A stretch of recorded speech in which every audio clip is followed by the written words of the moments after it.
CNG तुटवड्याचा परिणाम आता railway प्रवाशांवर सुद्धा पाहायला मिळतोय, कारण की रिक्षा मिळत नाहीत आणि त्याच्यामुळे रेल्वे प्रवाशांच्या ठाणे रेल्वे स्टेशन परिसरामधील रिक्षा स्टँडवर लांबच लांब रांगा पाहायला मिळतात। एकीकडे सीएनजी पंपांवर सीएनजीसाठी रिक्षा चालकांच्या लांब रांगा आहेत आणि असं असताना दुसरीकडे रिक्षासाठी सुद्धा प्रवाशांच्या रांगा लागलेल्या आहेत। रिक्षा चालक आणि प्रवाशांमध्ये वाद होऊ नये यासाठी वाहतूक पोलिसांकडून योग्य ती काळजी सुद्धा घेतली जाते।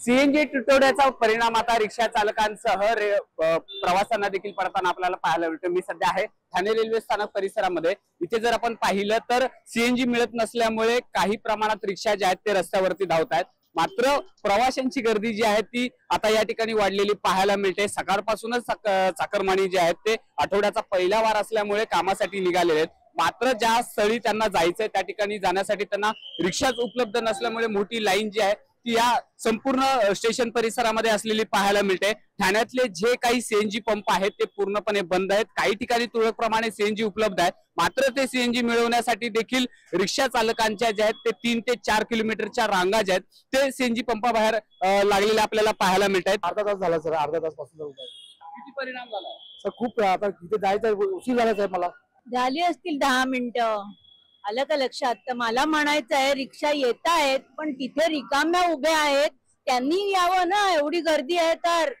प्रवाशांच्या मदतीला ते तिथेच उभे आहेत रिकाम्या रिक्षा घेऊन।